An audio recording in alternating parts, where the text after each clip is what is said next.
안녕히 주무셨습니까? 6월 13일 화요일 새벽기도의 찬송가는 428장 내 영혼의 햇빛비치니입니다. 함께 읽으실 말씀은 고린도전서 10장 14절에서 22절의 말씀입니다.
사도신경으로 신앙 고백하심으로 새벽기도회 시작하겠습니다.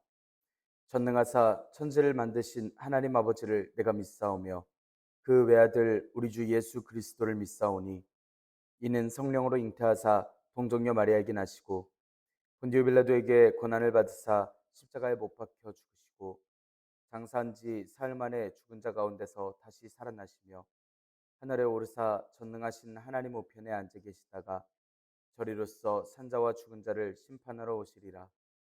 성령을 믿사오며 거룩한 공예와 성도가 서로 교통하는 것과 죄를 사하여 주시는 것과 몸이 다시 사는 것과 영원히 사는 것을 믿사옵나이다. 아멘. 찬송가 428장 내 영혼의 햇빛비치니입니다. 내 영혼의 햇빛비치니 주 영광 찬란해 이 세상 어떤 빛보다 이 빛 더 빛나네 주의 영광 빛난 광채 내게 비춰 주시옵소서 그 밝은 얼굴 배울 때 나의 영혼 기쁘다 내 영혼에 노래 있으니 주 찬양합니다 주 귀를 기울이시사 다 듣고 계시네 주의 영광 빛난 광채 내게 비춰 주시옵소서 그 밝은 얼굴 배울 때 나의 영혼 기쁘다 내 영혼의 봄날 되어서 주 함께 하실 때 그 평화 내게 깃들고 주의 꽃피네 주의 영광 빛난 광채 내게 비춰 주시옵소서 그 밝은 얼굴 배울 때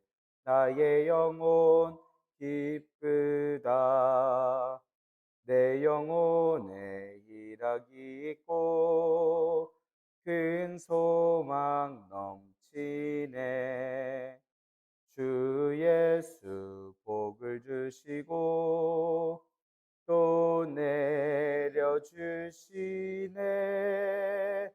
주의 영광 빛난 광채 내게 비춰 주시옵소서 그 밝은 얼굴 배울 때 나의 영혼 기쁘다.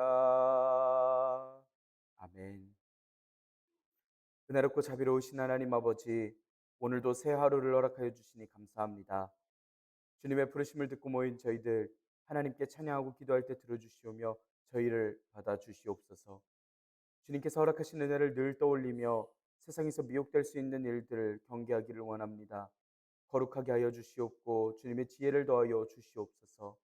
주님, 이 시간 주님께서 허락하신 말씀을 읽습니다. 말씀을 읽을 때에 깨닫게 하시며 순종하게 하여 주시옵소서. 주님께서 허락하여 주신 귀한 교회에, 또한 저희들 사회에 덕을 쌓는 힘과 능력과 은사를 더하여 주시며 날마다 주님을 증거하는 저희들이 되게 하여 주시옵소서. 이 모든 말씀 우리 주 예수 그리스도의 이름으로 기도드리옵나이다. 아멘. 고린도전서 10장 14절에서 22절의 말씀입니다. 그런즉 내 사랑하는 자들아, 우상 숭배하는 일을 피하라. 나는 지혜 있는 자들에게 말함과 같이 하노니 너희는 내가 이르는 말을 스스로 판단하라. 우리가 축복하는 바 축복의 자는 그리스도의 피에 참여함이 아니며 우리가 떼는 떡은 그리스도의 몸에 참여함이 아니냐. 떡이 하나요 많은 우리가 한 몸이니 이는 우리가 다 한 떡에 참여함이라. 육신을 따라 난 이스라엘을 보라. 제물을 먹는 자들이 제단에 참여하는 자들이 아니냐. 그런즉 내가 무엇을 말하느냐.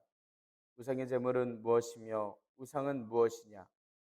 무릇 이방인이 제사하는 것은 귀신에게 하는 것이요 하나님께 제사하는 것이 아니니 나는 너희가 귀신과 교제하는 자가 되기를 원하지 아니하노라.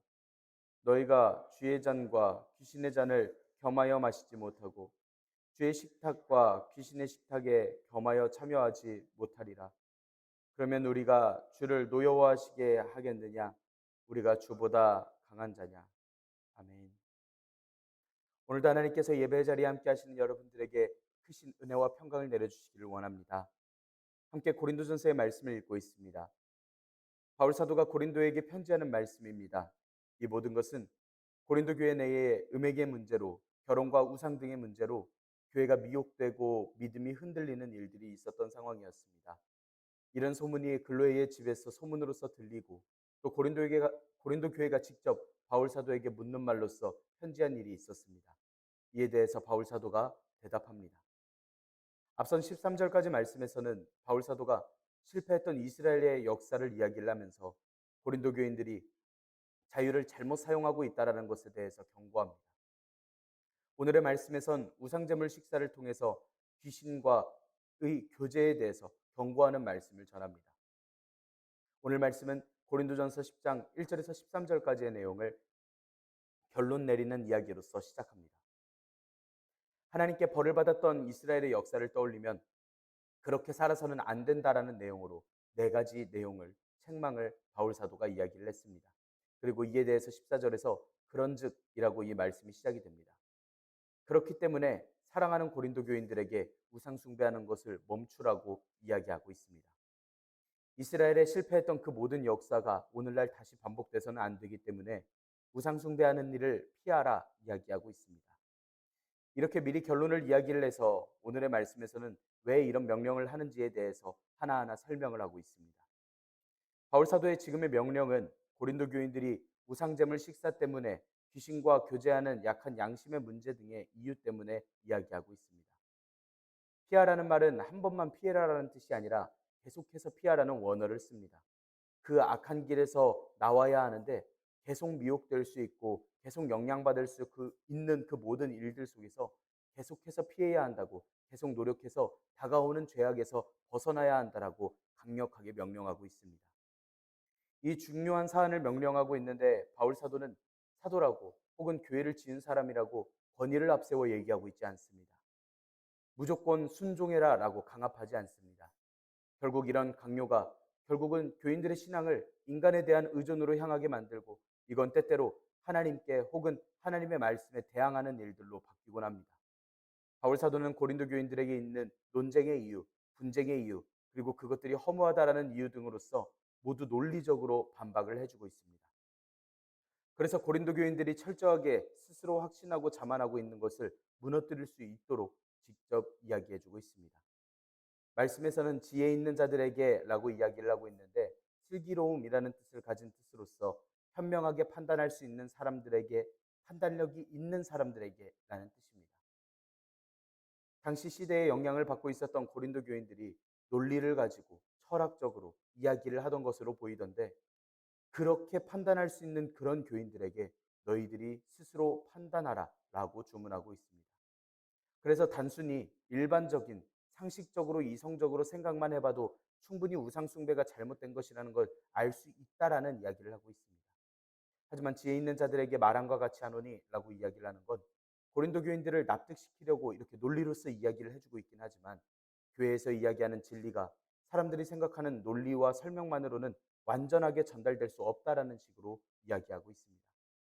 예수님의 진리가 인간의 판단과 생각을 다 뛰어넘어서서 믿을 때 그 믿음을 통해서 온전히 전달된다라는 것을 알게 하는 말씀입니다. 16절 17절에서는 명령의 중요성에 대해서 자세히 설명해 주려고 고린도 교인들이 이미 잘 알고 있던 성찬의 의미에 대해서 이야기하고 있습니다. 성찬의 의미 자체를 이야기하는 것이 아닙니다. 이건 이방 신전 제사에 참여해서 우상 제물을 먹는 것이 우상의 배후에 있는 귀신과 교제하는 것이라고, 우상 숭배를 하는 것이라고 그 사실을 증명하기 위한 앞선 이야기입니다. 그래서 바울 사도는 여기서 성찬에 대한 세세한 묘사들을 생략하여 이야기합니다. 바울 사도가 언급하기는 축복의 잔을 이야기합니다. 축복의 잔은 원래 유월절에 함께 식사를 하고 마셨던 포도주를 가리키는 표현입니다. 이 잔을 마실 때에는 오 주 우리 하나님, 우리에게 포도나무 열매를 주신 주님께 복을 빕니다 라는 기도의 말을 읽게 되어 있습니다. 그러나 말씀에서 이야기하는 축복의 잔은 예수님에 의해서 새롭게 제정이 된 성만찬 때의 잔을 가리켜 이야기합니다. 우리는 주일마다 성찬 때마다 이 피는 예수님의 피로 세우신 새 언약의 피니 이를 마실 때마다 나를 기념하여라 라고 이야기를 했던 그 목사님께서 읊으시는 그 부분이 고린도전서 11장에서 축복의 잔에 대해 설명하는 그 말씀입니다. 예수님께서 최후의 만찬 때에 언급하셨던 그 이야기이기 때문입니다.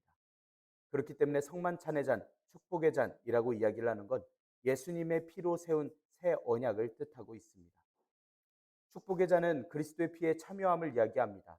참여한다는 것은 교제, 모임, 나눔이라는 원어를 써서 주님과 교제하는 참여이고 믿음의 공동체끼리 모이는 교제와 나눔을 의미합니다.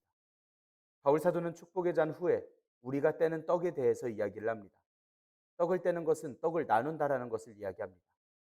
유대인들의 경우 어떤 식사에서든지 늘 떡을 뗐고, 특히 유월절 식사를 함께 나눔에 있어서는 통상적인 일이었습니다. 그리고 성찬 때 잔을 마시는 것처럼 떡을 떼는 행위는 일반 식사에서의 떡을 땜과는 약간의 의미 차이가 있습니다. 성찬에서의 떡을 뗀다라는 것은 예수님의 몸에 참여하는 것이고, 그것은 예수님과 하나됨을 이야기합니다. 이런 사실들을 통해서 바울 사도는 우상의 신전에서 우상의 제물을 먹는 것도 우상과 연합함을 상징하는 것이고, 그래서 그리스도와 연합한 성도는 이런 행위를 피해야 한다라는 점을 설득력 있게 설명하고 있습니다. 17절은 모든 그리스도인들이 다 그리스도의 몸에 참여할 수 있게 된 이유에 대해서 이야기합니다. 고린도 교회는 민족적으로도 이방인으로서 개종한 사람들과 유대인으로서 개종한 사람들이 함께 어울려 있던 상황이었습니다. 그리고 사회적으로도 다양한 계층의 사람들이 구성되어 있었습니다. 말씀에서 이런 다양한 부류의 사람들이 바로 주님의 만찬을 통해서 진정한 하나의 몸으로, 하나의 교회로서 공동체를 이야기합니다. 만약 고린도 교인들이 제각기 다양한 특성을 지닌 자들이라 할지라도 누구나 이 한 떡에 참여함으로써 모두 그리스도의 한 몸에 연합하게 된다라는 의미를 이야기하고 있습니다. 교인들은 바로 예수님 안에서 하나입니다. 그렇기 때문에 바울 사도는 이 말씀에서 그리스도의 몸을 상징하는 한 덩어리의 떡을 떼는 의식을 이야기를 하며 예수님과 더불어 고린도 교인의 전 교인들이 연합을 이룬다라는 것을 이야기하고 있습니다. 18절의 말씀 함께 읽겠습니다. 육신을 따라 난 이스라엘을 보라. 제물을 먹는 자들이 제단에 참여하는 자들이 아니냐. 18절의 말씀에서는 어제 함께 살핀 말씀처럼 이스라엘의 과거의 잘못을 이야기를 하며 고린도 교회도 위험하다라고 경계하는 말씀입니다. 대조에서 이스라엘의 제사의식에 고린도 교인들이 기억하길 바라고 있습니다. 바울 사도는 이스라엘 민족을 가리켜서 육신을 따라 난 이스라엘이라고 이야기하고 있습니다. 이건 영적인 이스라엘과는 반대되는 뜻입니다. 유대 민족들, 그들을 가리켜 이야기합니다. 죄악의 이스라엘을 이야기하는 것이 아니라 고린도 교회 공동체는 새로운 영적인 이스라엘이라고 이야기를 합니다. 그렇게 교회에게 가르쳤기 때문에 영적인 이스라엘 고린도 교회와는 다른 행동을 하던 그들, 저 과거의 이스라엘 사람들, 고린도 교회가 다른 행동을 했으면 하는 바람에 육신을 따라 난 이스라엘이라고 굳이 나눠서 언급을 하고 있습니다. 과거의 이스라엘 사람들을 생각해 보라고 희생제물을 먹는 사람들이 제단에 참여하는 사람들과 마찬가지 아니냐고 묻는 바울 사도의 이야기입니다. 제단에 참여한다는 건 사람들이 바친 희생제물의 일정한 몫을 먹었던 제사장과 레위인의 특권과 그 제사에 참여한 사람들도 함께 그 제물을 먹었던 사실을 이야기합니다. 이렇게 희생제물로 바쳐진 음식을 먹는 자들은 그 제물이 바쳐졌던 제단에 참여하는 자들이었습니다. 그러면 제물을 먹는 자는 바로 그 제물을 바쳤던 제단에 참여하고 신과 교제하는 그러한 일이 됩니다. 이 이야기를 가지고 다시 돌아와서 이방 신전의 제사에 참여하게 된다라면 우상의 제물을 먹는다라고 하는 건 그 우상에 관한 귀신과 교제하는 것이 된다라는 이야기가 됩니다. 이건 우상 숭배와 마찬가지의 일이 된다라는 뜻입니다. 지금 이 편지를 읽고 있는 고린도 교인들은 우상 제물과 우상이라고 하는 것들이 아무것도 아니구나라는 것이 느껴집니다. 우상 제물을 먹던 자들이 그 제물이 바쳐진 제단에 참여하는 자들이라 이야기하는 건 우상 제물과 우상 자체가 무슨 가치가 있다라는 것을 이야기하라는 것이 아닙니다. 그렇기 때문에 지금 이 바울 사도의 이야기는 우상 제물을 먹는 일에 대하여는 우리가 우상은 세상에 아무것도 아니며 또한 하나님께서는 한 분밖에 안 계신 줄을 알고 있다라고 이야기를 하는 고린도전서 8장에 이어지는 이야기가 되는 것입니다. 우상은 없어질 물질 따위에 불과합니다. 영원히 존재하시는 하나님과는 다른 존재들입니다. 그렇기 때문에 우상에게 드린 제물도 아무것도 아닌 것이 되고 제물로 드렸다고 해서 그 성질이 바뀌거나 그 음식에 의미가 더해지는 것도 아닙니다. 마치 성찬식에서 포도주를 들고 떡을 들면서 예수님의 말씀을 떠올렸을 때 함께 나누는 축복의 잔과 축복의 떡이 의미가 생기는 것처럼 생각하려고 이야기를 하지만 우상 제물은 전혀 다른 내용인 것입니다. 이건 고린도 교회에서 우상 제물을 먹는 것에 대한 문제를 논쟁거리로 가져왔던 지식 있다고 하던 이들의 주장이기도 했습니다. 고린도 교인들이 알지 못하는 이 주장에 다른 측면이 있는데 20절의 말씀이 그대로의 내용입니다. 19절 말씀에서는 우상은 무엇이냐 이렇게 끝이 났고 20절 말씀에서는 그것이 무엇이냐 하면 이라고 답변하는 식으로 이야기하고 있습니다. 바울 사도가 이야기하려는 건 우상과 우상 제물은 아무것도 아니라는 것입니다. 사람들이 제단에 바치는 것이 귀신에게 바치는 것이지 하나님께 바치는 것이 아니라고 귀신과 사귀는 사람들이 되지 말라고 이야기를 합니다. 바울 사도는 그런 우상에게 제사하는 것이 우상의 배우에게 귀신과 제사하는 것이라고 귀신과 교제하는 것이라고 피하라고 이야기하고 있습니다. 그래서 앞서서 성만찬을 이야기를 하면서 그와 같은 것으로 여기려고 하는데 하나님께서는 실제로 계신 분이시고 귀신들은 그냥 아무것도 아닌 귀신일 뿐이라고 이야기하고 있습니다. 바울 사도는 귀신과 교제하는 자라고 따로 이야기를 합니다. 이건 인격적인 교류를 나눈 자를 가리켜 이야기를 합니다. 여기서 이야기하는 인격적인 교류는 상대방의 사상과 행동을 수용하고 영향을 받아서 결국은 그 사람과 하나가 되는 하나의 공동체가 된다라는 그런 의미로서 말씀을 드리고 있습니다. 귀신과 교류한다라는 건 하나님을 대적하고 악의 길로 들어서는 귀신의 행동에 동조하고 그 귀신의 문화에 물든다라는 것입니다. 그렇기 때문에 자신의 신앙이 강하다는 이유로 이방 신전의 제사에서 참여해서 우상제물을 먹는다라는 것이 의미를 두지 않았으니 괜찮지 않나 이야기하겠지만 결국은 우상 숭배가 맞는 것이라 선을 그어 이야기하는 모습입니다. 굳이 하나님께서 싫어하실 것을 문화로, 핑계로, 세상을 핑계로 찾아서며 도전하는 이들이 분명히 있습니다. 오늘날엔 대표적으로 술과 담배를 이야기를 합니다. 술 마시고 담배 피는 것이 너무 취하지만 않는다면, 남들에게 해를 끼치지만 않는다면 죄악이 아니라고들 이야기합니다. 하지만 교회의 본이 되지 않는 모습을 보인다면, 거룩한 모습이 아니어서 다른 이들에게 시험을 주고 실족시킨다라면 얼마든지 복음을 위해서 포기할 수 있어야 하는 내용들입니다. 고린도 교회의 경우 가족 행사를 포기해야 하는 경우였다면 우리의 삶 중에서는 조금 더 가볍지만 내려놓을 수 있는 하나님께서 기뻐하실 거룩한 일들이 있음을 알고 우리는 찾아 행해야 하는 줄 믿습니다. 21절, 22절에서는 주님의 잔, 귀신의 잔, 주님의 식탁, 귀신의 식탁을 비교하며 이야기합니다. 주님의 잔은 앞서 이야기를 한 축복의 잔과 같은 이야기입니다. 귀신의 잔은 당시 헬라인들이 자신들의 신전에서 잔치를 한 것에 관한 것인데 귀신의 잔이라는 건 종교적인 관습들을 가지고서 하는 이야기입니다. 주님의 잔을 마시는 건 예수님께 속한 자라고 인정하는 이야기입니다. 그럼 반면 귀신의 잔을 마신다라는 건 귀신에게 속한 자를 인정한다라고 하는 바울 사도의 이야기입니다. 또 식탁을 이야기를 하는데 주님의 식탁은 성찬을 의미하고 귀신의 식탁은 우상에 대한 제사가 끝나면 우상의 제물을 나눠 먹는 잔치를 이야기를 합니다. 주님의 식탁에 참여한다라는 것은 교회가 하나가 된다라는 것과 주님의 그 몸에 동참한다라는 이야기가 되지만 귀신의 식탁에 동참한다라는 것이 그러한 의미가 된다라는 것입니다. 이런 주의 식탁과 귀신의 식탁에 겸해서 참여하지 못한다라고 이야기합니다. 그래서 자신이 주님께 속한 사람인지 귀신에게 속한 사람인지 결정해야 한다라는 것입니다. 22절 말씀에서는 노여워하신다라고 이야기를 하는데 이 원어는 원래 질투한다라는 원어에서 나왔습니다. 하나님께서는 질투하시는 하나님이십니다. 이스라엘 백성을 구원하시고 사랑하신 하나님을 뒤로하고 우상을 찾고 겸하여 섬기는 그 모든 백성들에게 신뢰를 저버린 백성들에게 그들에게 하나님께서는 분명히 질투하셨습니다. 질투하시는 하나님께서는 불같은 진노를 일으키시고 백성들을 돌아오게 하시고 벌하십니다. 이 단어를 이야기를 하면서 질투하시는 하나님께서 백성들에게 내리시는 벌을 고린도 교회에게 떠올리게 하는 그러한 바울 사도의 이야기입니다. 우리가 주보다 강한 자냐 이야기하고 있습니다. 우리가 주보다 강한 자들이 아니지 않느냐라는 원어를 씁니다. 하나님께서 사람들과 비교할 수 없도록 하나님께서는 강하신 분이십니다. 바울 사도는 인간이 우상을 숭배해서 하나님께서 질투하시고 노여움을 보이시게 하는 일이 있어선 되겠느냐고, 우리가 하나님보다 센 사람들도 아니면서 하나님을 질투하시게 한다라는 게 말이 되느냐고, 하나님의 마음을 상하게 해드려도 되는 것이느냐고 이야기하고 있습니다. 22절의 말씀은 우리가 주님을 질투하시게 만들어서 되겠느냐, 우리가 주님보다 더 강한 자들이냐 라고 이야기하는 말씀입니다. 오늘 말씀은 바울 사도가 고린도 교회에게 하나님께로 나아가는 선택을 하도록 교회에게 닥친 문제 중 우상의 제물을 어떻게 처리해야 할까라는 이야기를 다시 언급하면서 확실하게 교회에게 가르치고 있습니다.